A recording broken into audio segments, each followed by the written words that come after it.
Assalamualaikum anak-anak, berjumpa lagi bersama saya di mata pelajaran saya.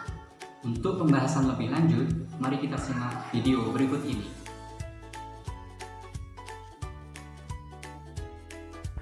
Baik, di video kali ini kita akan belajar materi fikih dengan judul Wujud Ketundukan Hamba. Nah, kita lanjut lagi ke materi pembahasan selanjutnya, yaitu tentang wujud ketundukan hamba.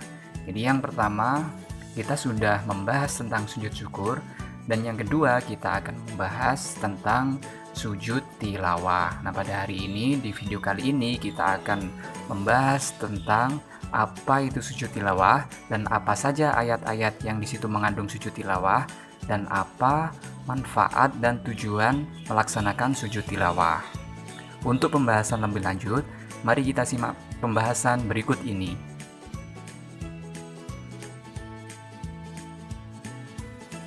Pembahasan yang pertama, kita akan membahas tentang definisi sujud tilawah. Jadi sebelum kita membahas poin-poin yang selanjutnya, yang akan kita pelajari pertama kali yaitu tentang sujud tilawah. Kemudian, sujud itu apa sih?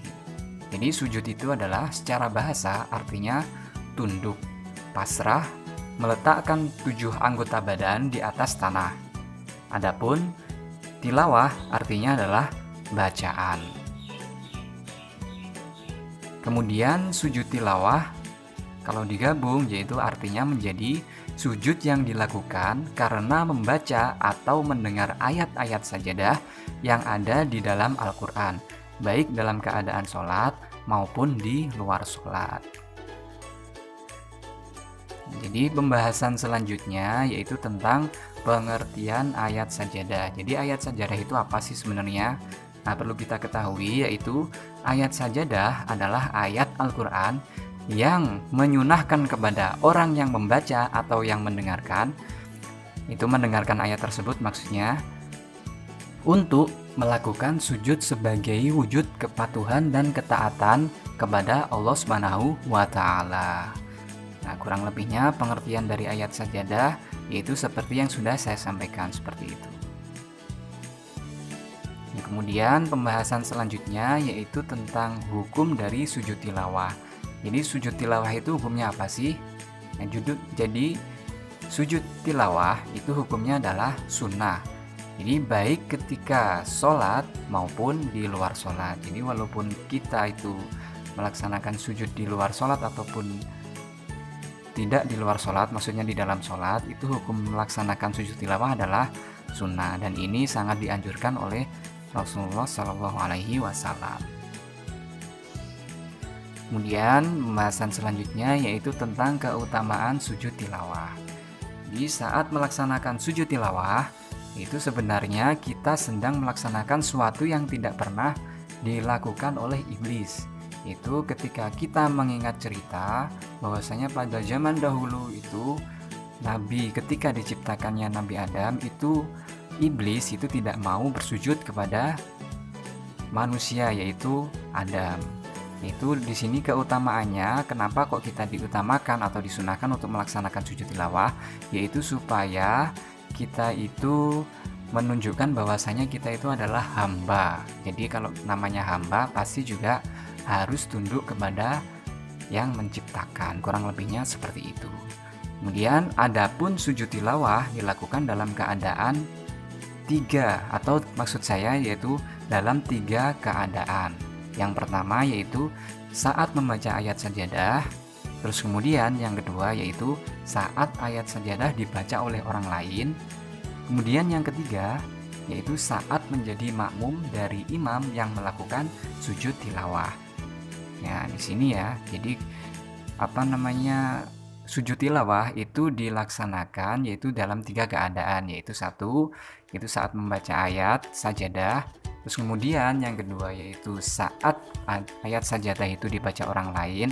Jadi walaupun dibaca sama orang lain itu kita disunahkan ya, tetap disunahkan untuk melaksanakan atau melakukan sujud tilawah. Kemudian yang terakhir yaitu saat menjadi makmum dari imam yang melakukan sujud tilawah. Ini ketika di situ kita sedang berjamaah, kemudian imamnya di situ melakukan sujud tilawah, maka kita harus mengikuti gerakan imam tersebut.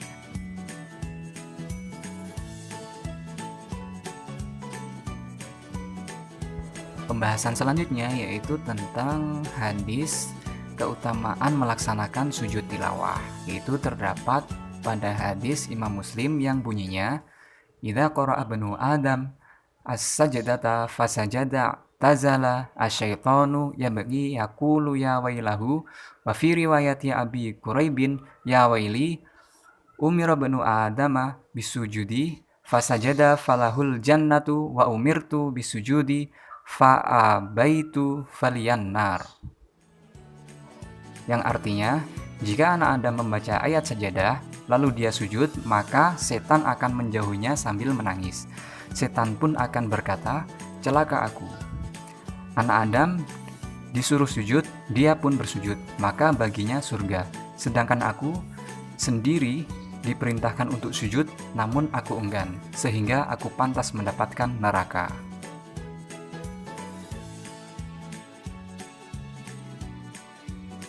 Pembahasan selanjutnya yaitu tentang ketentuan sujud tilawah. Jadi ketentuan sujud tilawah itu dibagi menjadi 3 bagian. Yang pertama yaitu rukun sujud tilawah di luar sholat. Kemudian yang kedua syarat-syarat sujud tilawah. Kemudian yang ketiga tata cara sujud tilawah.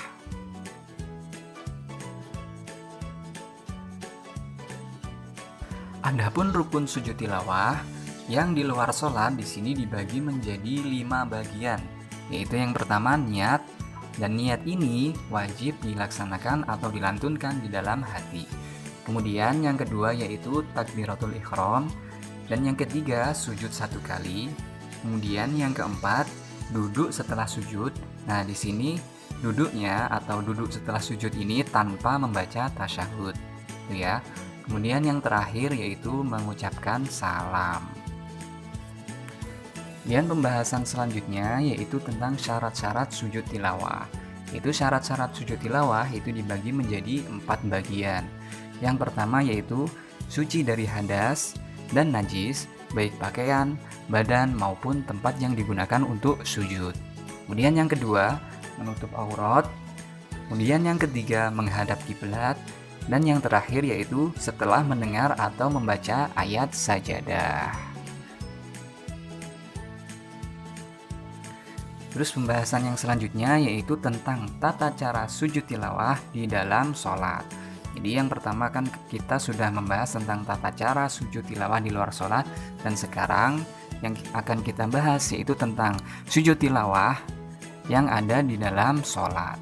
Yaitu yang pertama, pada saat menjadi imam atau sholat sendirian dan membaca ayat sajadah, maka hendaklah bersujud 1 kali, lalu berdiri dan meneruskan sholatnya. Kemudian yang kedua, pada saat menjadi makmum, hendaknya mengikuti imam. Jadi, jika imam melakukan sujud tilawah, walaupun makmum tidak mendengar ayat sajadah yang dilantunkan oleh imam, maka makmum tetap wajib atau dianjurkan mengikuti gerakan imam. Kemudian pembahasan selanjutnya yaitu tentang tata cara sujud tilawah di luar sholat. Ya, tata caranya yang pertama yaitu berdiri menghadap kiblat. Kemudian yang kedua, berniat melakukan sujud tilawah. Kemudian yang ketiga, takbiratul ihram. Kemudian yang keempat, sujud 1 kali dan membaca bacaan sujud tilawah. Kemudian yang selanjutnya yaitu duduk setelah sujud tanpa membaca tasyahud. Dan selanjutnya, yaitu yang terakhir adalah mengucapkan salam.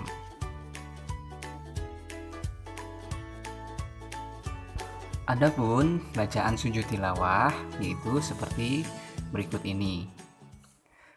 Sajada wajhiya lilladzi khalaqahu wa sawwarahu wa syaqqa sam'ahu wa basarahu bihaulihi wa quwwatihi tabarakallahu ahsanul khaliqin.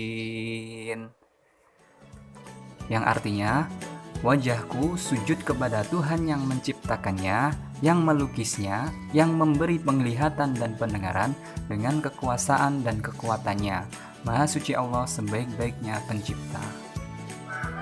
Jadi bacaan sujud tilawah yaitu seperti tadi ya yang saya lantunkan tadi, kurang lebihnya seperti itu. Nah, untuk lebih jelasnya, untuk praktek sujud tilawah, mari kita simak video berikut ini. Bismillahirrahmanirrahim. Idza as-samaa'u inshaqqat wa adhinat li rabbiha wa huqqat wal qamari idza ittasaq لتركبن طبقا عن طبق فما لهم لا يؤمنون وإذا قرئ عليهم القرآن لا يسجدون سجد وجهي للذي خلقه وصوره وشق سمعه وبصره Tabarakallahu ahsanul khaliqin.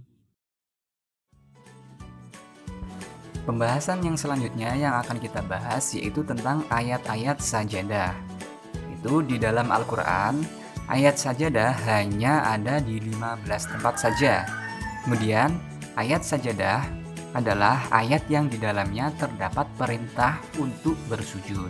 Nah, berikut ini yang terdapat dalam surat An-Nahl ayat 50 yang akan saya bacakan adalah termasuk salah satu contoh dari ayat sajadah yang bunyinya yakhafuna rabbahum min fawqihim wa yaf'aluna ma yu'marun. Jadi ayat tersebut atau ayat yang sudah saya lantunkan tadi itu adalah termasuk salah satu contoh ayat sajadah. Jadi tandanya kalau di dalam Al-Quran itu terdapat tanda yang seperti masjid, seperti itu ya, yang terdapat pada tampilan layar tersebut. Maksudnya yang ada yang kalian saat ini saksikan. Nah, kurang lebihnya seperti itu. Jadi ketika nanti adik-adik menjumpai ayat yang di situ akhirnya terdapat lambang yang seperti masjid, maka adik-adik di situ disunahkan untuk melaksanakan sujud tilawah. Dia arti dari ayat tersebut adalah mereka takut kepada Tuhan, mereka yang di atas mereka, dan melaksanakan apa yang diperintahkan kepada mereka. Jadi yang saya lantunkan tersebut adalah termasuk salah satu contoh dari ayat sajadah. Kemudian tugas bagi adik-adik yaitu carilah 10 ayat sajadah yang terdapat di dalam Al-Quran beserta artinya. Nah, di sini saya bebaskan mencari ayatnya itu di mana, mencari sumbernya di mana. Itu intinya adik-adik nanti yaitu mencari 10 ayat sajadah ya, kemudian di situ ditulis beserta artinya. Kemudian pembahasan selanjutnya yaitu tentang praktik sujud tilawah. Itu yang pertama, apabila hendak melaksanakan sujud tilawah, tempat yang digunakan untuk bersujud harus diperhatikan kebersihannya. Kemudian yang kedua, saat melaksanakan sujud tilawah dalam keadaan sholat, yaitu sholat berjamaah, tidak boleh mendahului gerakan imam. Kemudian yang terakhir yaitu berusaha menjaga kesucian diri ketika membaca ayat Al-Quran. Nah, di sini ditujukan supaya nanti ketika kita menjumpai ayat sajadah, kita bisa langsung sujud tilawah. Jadi tidak perlu mengambil wudhu lagi karena kita pada saat itu sudah dalam keadaan suci. Gitu ya. Kemudian yang terakhir yaitu mengenai hikmah sujud tilawah. Di sujud tilawah itu adalah yang pertama, hikmahnya Allah Subhanahu wa taala akan menjanjikan surga bagi orang muslim yang melaksanakan sujud tilawah dengan penuh ketakwaan ya, syaratnya seperti itu. Kemudian yang kedua, orang yang melakukan sujud tilawah akan terhindar dari godaan setan. Kemudian yang ketiga yaitu mendidik jiwa dengan cara amaliyah yang dilakukan oleh setiap orang yang membaca atau mendengar bacaan Al-Quran. Kemudian yang terakhir yaitu sujud tilawah adalah realisasi dari ilmu dan iman. Kemudian pembahasan yang terakhir yang akan kita bahas pada pertemuan kali ini yaitu tentang persamaan dan perbedaan sujud syukur dan sujud tilawah. Jadi persamaannya, yang pertama, baik sujud tilawah maupun sujud syukur hanya dilakukan satu kali sujud saja. Itu persamaannya. Kemudian yang kedua yaitu hukum dari sujud tilawah dan sujud syukur itu adalah hukumnya sunnah. Kemudian adapun perbedaannya antara sujud syukur dan sujud tilawah itu adalah yang pertama, sujud tilawah dapat dilakukan di luar sholat maupun di dalam sholat. Sedangkan sujud syukur tidak bisa dilaksanakan di dalam sholat maupun di luar sholat. Itu perbedaannya ya, salah satunya. Kemudian yang kedua yaitu sujud tilawah dikerjakan saat mendengar ayat sajadah. Adapun sedangkan sujud syukur dilaksanakan ketika mendapat nikmat atau terhindar dari mara bahaya. Cukup sekian video dari saya, semoga bermanfaat dan sampai jumpa. Assalamualaikum warahmatullahi wabarakatuh.